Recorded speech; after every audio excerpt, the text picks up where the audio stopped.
Greetings everyone. We will continue our discussion on object-oriented programming through C++. In the previous sessions, we have looked about what is a constructor and what is a destructor and how to write programs using constructors and destructors and what are the various ways with which you will be using your constructor to perform object initialization and destroying your objects by using your destructors. So I told you about what is a constructor and how to use the constructor. In this session, we will be going upon some improvements regarding your constructors and other topics. So in this session, we will be looking at first what is constructor overloading and how you are going to implement constructor overloading, and also another topic called as anonymous objects. So first, what is constructor overloading? So in the previous session, I have told you about already what is a constructor. A constructor is nothing but a method, a special method with the same name as your class, which will be used to initialize your objects. And I told you various types of constructor, that is default constructor, parameterized constructor and copy constructors. So your default constructor is nothing but a constructor which doesn't have any parameters, that is the particular enclosing braces doesn't pass any arguments. Such constructors will be calling it as default constructors. There will be one default constructor already present even if you don't write a constructor for your particular class. Okay, I told you about all these things in the previous session. And I already told you about a parameterized constructor where your constructor will be having arguments which will be passed for your particular constructor. And also a destructor. I told you about what is a destructor. A destructor is nothing but a particular function with the tilde symbol, and it will be called whenever your particular object goes out of scope of your particular class. Okay, I told you about the destructors in the previous session. So in this session, we will be looking about what is constructor overloading. So in C++, we can have more than one constructor in a class with the same name but with different parameters or arguments. So I think you already know what is overloading. So the function overloading in which we will be writing functions with same names. Okay, so the functions with same names but with different list of arguments or different types of arguments, we will be calling it as overloading of your functions. So since your constructor is also one special function in your class, these particular functions also can be overloaded by the programmer. So as long as your particular arguments which are present in your constructor are different, or either they can vary in type of the arguments or they can vary in the number of the arguments, as long as the arguments are different and the constructor name is same, okay, then we will be calling it as the constructor overloading. Okay, you can be having more than one constructors with different types of parameters and different number of parameters. So overloaded constructor essentially have the same name and different number of arguments. As I told you, you can be having different number of arguments or you can be having different type of arguments. Okay, the data types of your particular arguments also can vary. So whenever you have the same name with different number of arguments and different types of arguments, we will be calling it as overloading or function overloading. When that particular function is a constructor, we will be calling it as a constructor overloading. So we will be looking at the examples regarding this particular constructor overloading. So before that, a constructor is called depending upon the number and type of your argument passed. As I told you, you will be having multiple constructors present in your program. Based upon the call, okay, based upon the number of with the number of arguments you are trying to create the object, the number of type of arguments you are trying to create the object, based on the object creation, your particular constructor will be called. So as you remember, in function overloading, whenever you are having, for example, your function overloading can be like this, that is, if this particular function overloading does addition of two numbers, that is addition of two integers. The same function overloading can be done for addition of floating point values. Okay, so based upon the call, that is whether you are calling with values 3 and 5 or whether you are calling your function with values 3.5, 6.4. Okay, based upon the function call, your particular function definition will be executed. Okay, with which function you are calling the particular thing. So based upon this call, this particular thing will be executed. Based upon this call, this particular thing will be executed. In the similar manner, depending upon the number and type of arguments, your constructor will be called. So how many arguments you are providing for your object creation, and what are the type of arguments you are providing for object creation? Based upon that object creation arguments only, your particular constructor will be called. Remember, you can be having both default constructors as well as parameterized constructor for your operator overload. Okay, so you can be having empty constructor. For example, if you are having class set, okay, so if you are having class set, you can be having one empty constructor, a default constructor, or you can be having a parameterized constructor with two parameters, that is integer parameters. So you can be having multiple constructors with different parameters. As long as the parameter set is different, you can be writing any number of constructors and you can overload any number of constructors in your particular class. But when you try to call the thing based upon the number of and type of argument, the particular constructor will be called. Okay, we'll be looking at the examples how this particular thing will be executed. But while creating the object, remember, while creating the object, okay, arguments must be passed to let the compiler know which constructor needs to be called. So while creating the object itself, you have to pass the arguments in such a way that which constructor has to be called for your particular function call. Okay, so this is how your particular constructor overloading will work. So constructor overloading is having the same name as your class and writing different constructors with a different type and number of parameters, and based upon your object creation, these particular constructors will be called. So we'll be looking at the examples regarding this one. So the first example is regarding constructor overloading is, so this is a program to illustrate constructor overloading. So first you are writing the initial two statements of C++.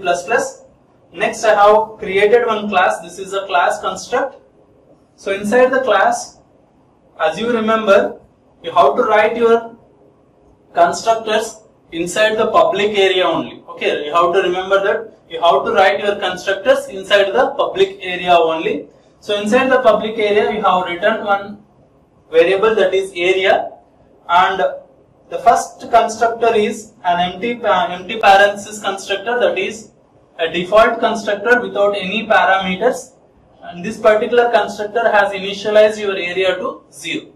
Okay, this particular constructor is the first constructor you have written. As you remember, this particular name will be same, that is this constructor name and the class name will be same, and inside that you have assigned your area value as 0.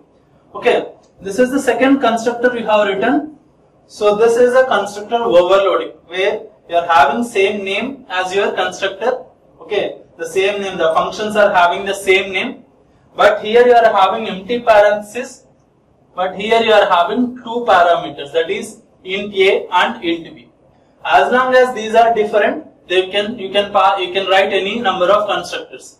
So here you are having 0 arguments, here you are having 2 arguments. So area is equal to a into b. So the second constructor, what it does is it calculates area by taking 2 parameters a and b. So you have written the constructor, and the third function, which is a general method which displays the area. Okay, you can write another constructor if you need. So you can write another constructor in a similar manner. You can write construct. Okay, you can take int a. So here you are taking only one parameter. See, here you have taken nil parameters. Here you have taken 2 parameters. Here I am taking only one parameter. So just I can write a new thing.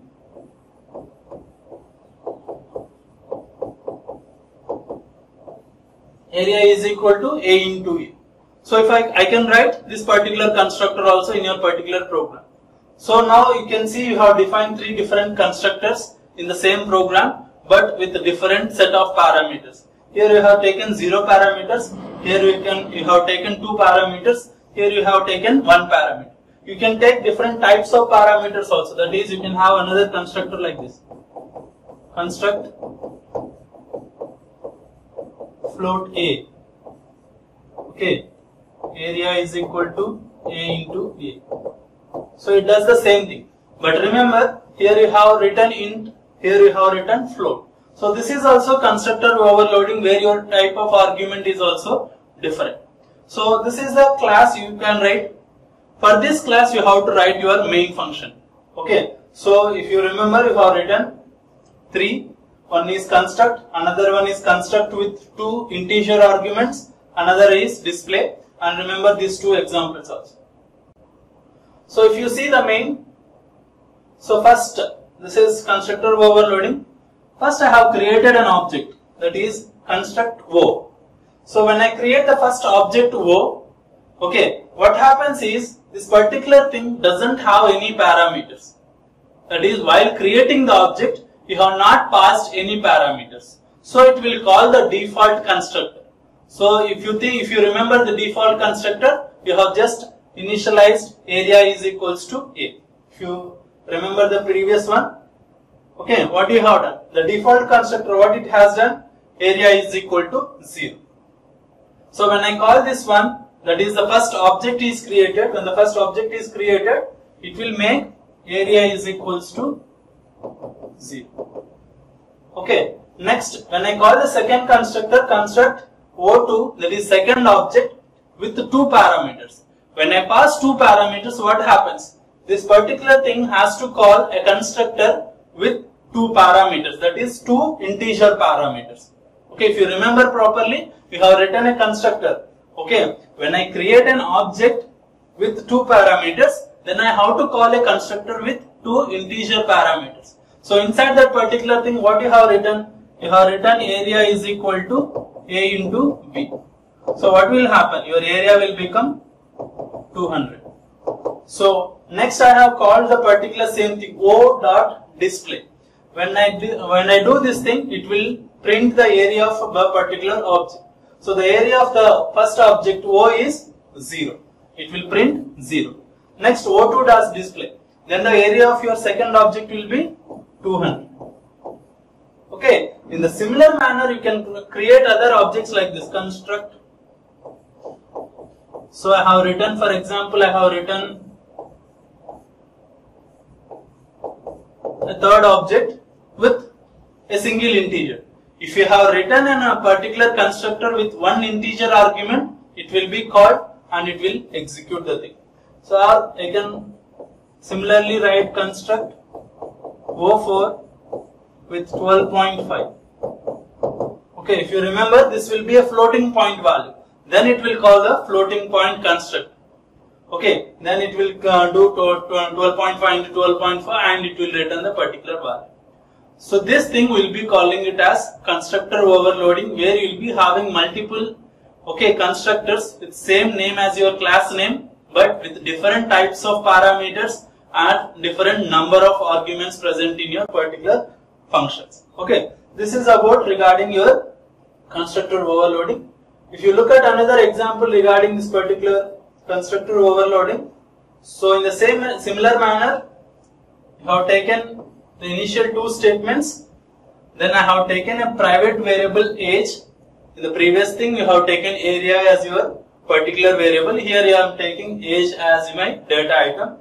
So first, the public. Remember, you have to write your constructors in public. So the first constructor is a default constructor without any parameters. Then I have made age as 20. The second constructor, if you see, it is a parameterized constructor with 1 parameter, integer parameter. I have made age is equals to A. So whatever the value I pass in the argument of your object creation, that value will come as age. Okay. Next, the third one, I have just returned age. Okay, I am just trying to read the return age. If you want, you can print the age here itself, but I am just trying to return the age. So this is this particular 2 things are your constructor overloading, where you are overloading the particular constructors with no parameters and with 1 single parameter. So for this, if you look at the main function, so I have created 2 objects. The first object is person 1 without any parameters. I haven't passed any parameters, so it will call the default constructor, where you have made age is equals to 0.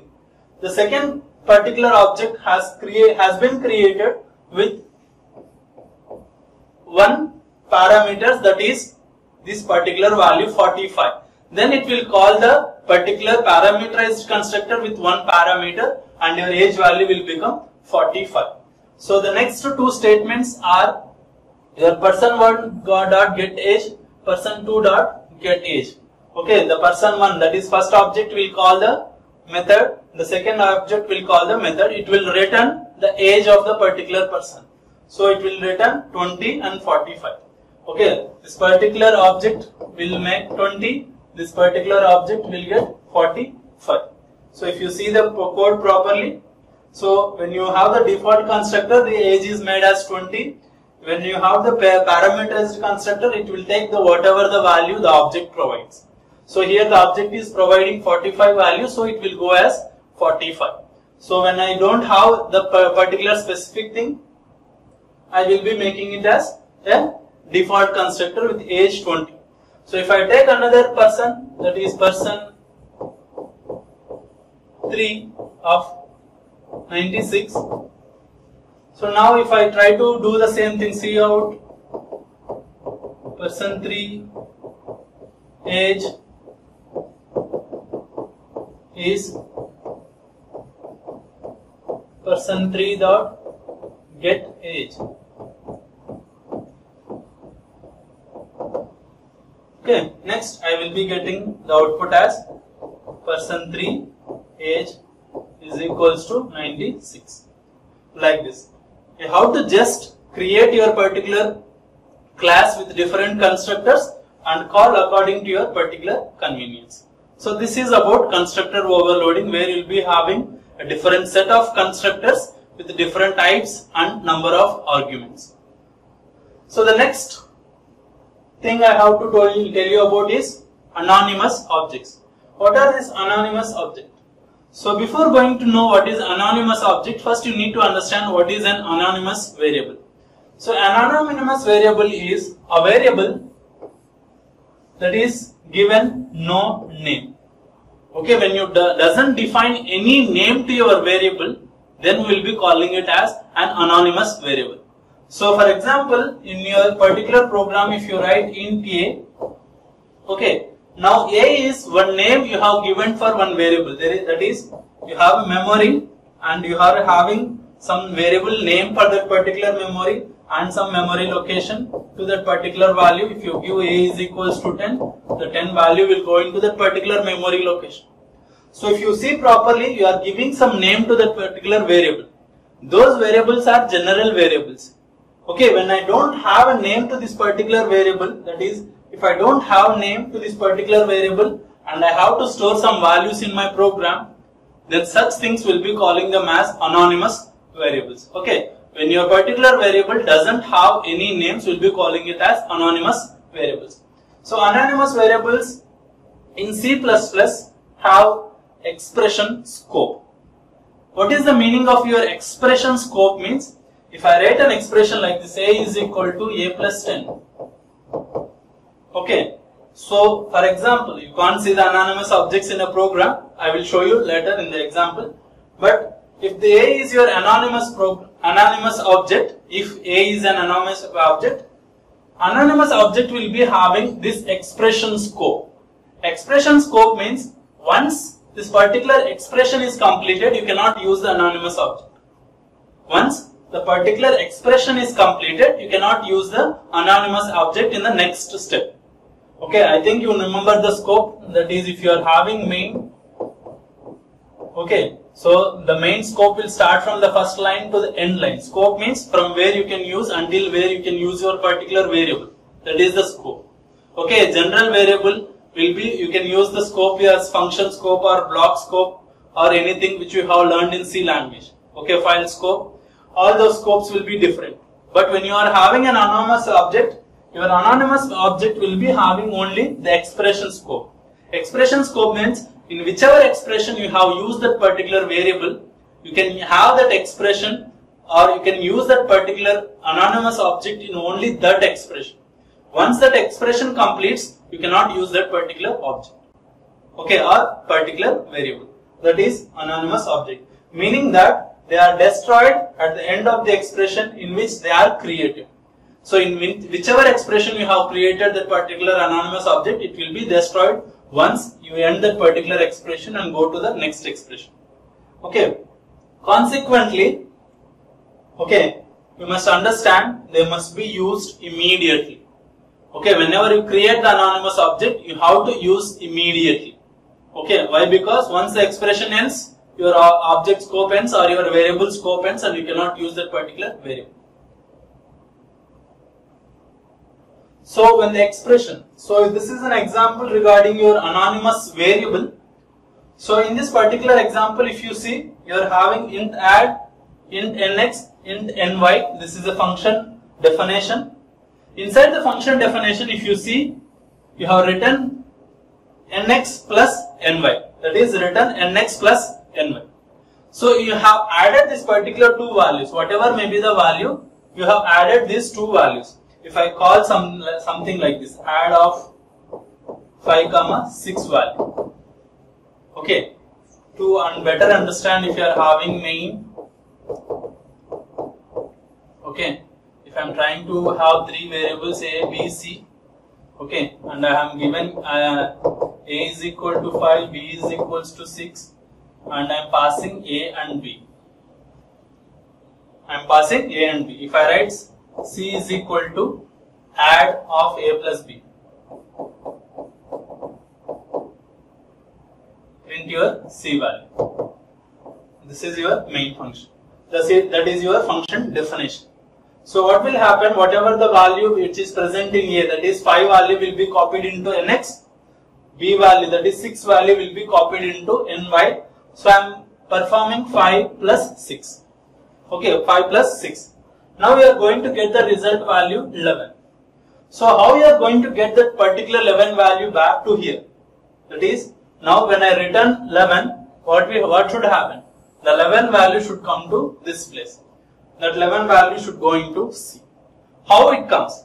Okay, so by default what will happen is, here whenever the particular expression is evaluated, we have to create one particular anonymous variable. That anonymous variable will contain 11. That 11 value will be passed as the function return, and the particular value will go into C. So here when you return a particular value, one anonymous variable will be created which stores the return value. Okay, so if you see, when the expression nx plus ny is evaluated, the result is placed in an anonymous unnamed variable. Okay, the result, the 11 will be placed in one anonymous unnamed variable. A copy of the anonymous variable is returned to the caller by val. Okay, so the copy of this particular whatever anonymous object will be passed into your particular variable. You can treat them as intermediate values or anything, but there is a separate definition called as anonymous variable. So if you understand this anonymous variable, you can clearly understand what is an anonymous object. So it is also possible to construct anonymous objects of your own class types. Just like your data types, there you are having general data type anonymous variable. Here you are having anonymous object for your class types. Okay. So this is done by creating objects like normal but omitting the variable name. Okay, how you can create your particular anonymous objects is, you can create them just like objects but omit the variable name. Okay, what is omitting the variable name is, in general thing, you are going to create your particular object like this, sense csend. That is, if you are having a class like this, class, if you are having some box class. Okay, inside the main you will be creating your objects. So here, in a general sense, you will be writing something like this, box B1. Okay, box B1. Here you have given a name to your object B1 as your name for the particular object. Okay, you have given name for that particular object. So whatever may be the B1, if you are having some private variable in some x, okay. So if I give something like this, B1 of some 5. what will happen? So I think you understood in your constructor overloading. When I write something like this, what will happen? It will pass as an argument, that is 5 will be passed as your particular constructor argument. So box of int I and your x is equals to I value. This is a parameterized constructor where you are passing value. If I write b1 of 5, what will happen? 5 will go into I and I value will go into x. Okay, this is the general thing you are doing. You have seen in the constructor overloading as well. If I write something like this, without writing the variable name, that is the object name, if I write something without the object name and directly without specifying anything, that thing will be calling it as anonymous object. That is, if I write something like this, box of 5. Okay, where you are not specifying the variable name, that is the object name. You are not specifying the object name. You are just omitting the object name and you are trying to build the particular object. So here you have not specified the object name. By default, the compiler will create one object. That object will be calling them as anonymous objects here. Okay, I think you can comprehend what is the difference between an object and anonymous object. Object is one you are trying to create with a name. Anonymous object is one which will be created automatically by the system. Okay, we'll see a complete example. So this is one example where you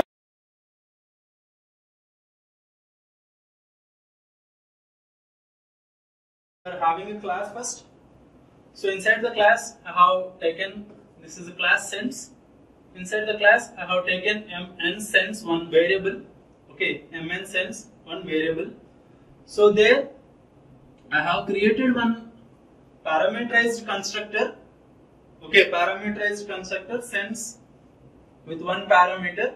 Okay, to initialize n sense is equal to m sense. Okay, this is one parameter, just like m and I have used in the previous example, box example. In a similar manner, you are having this thing. Just I have to initialize whatever the object you pass into this particular value. So the second one is to print, that is return the particular sense. So there is another function. Okay, if you see, this is a function which performs the addition of two objects values, the addition of two objects values and returns the sense. That is, what you are doing is, in the particular thing, you are trying to add two sent values and return a third sent value. It is just like you are going to add two values which are present in two different objects and return the particular thing as an object to another thing. So what you are doing, this is a sense is a return type, that is you are returning the object.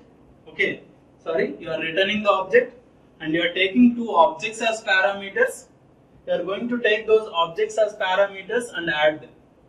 Okay, if you see here, return get sense, that is C2 get sense plus C1 get sense. Whatever the value you here, that will be the first one sense.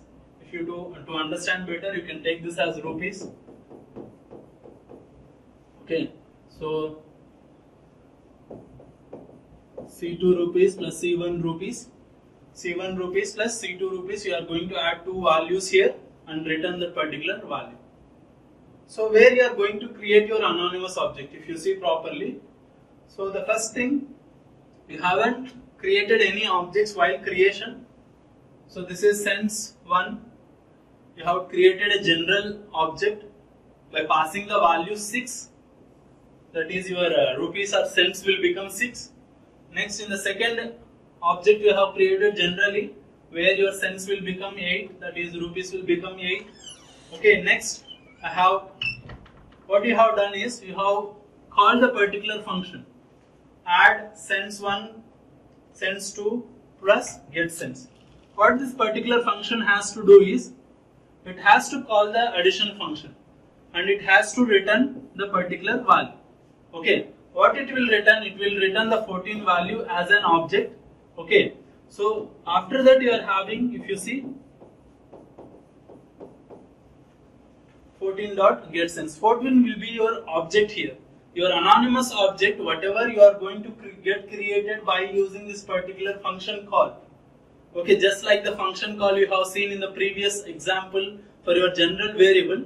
In the similar manner, if you see here, when I perform this particular thing, that is sense get sense 1 plus get sense 2, I have to create one anonymous object which will hold the sent value. I have to create one anonymous object here. Okay, just like the previous return statement in the function, I have to create one anonymous object which will hold the return value. That anonymous object will be sent back as return statement. So that will come here. Okay, that is the 14 value will come here, which will be present in one anonymous object, that will be written as the output. That is, the 14 value will be written as output. As you could understand, while function return statement in the general variables, okay, you are going to create an anonymous variable. Here you are trying to deal it with the objects, you are going to create anonymous objects. In the next session, we will be looking at another example which will get more clarity regarding this anonymous object, and we'll be looking at other topics.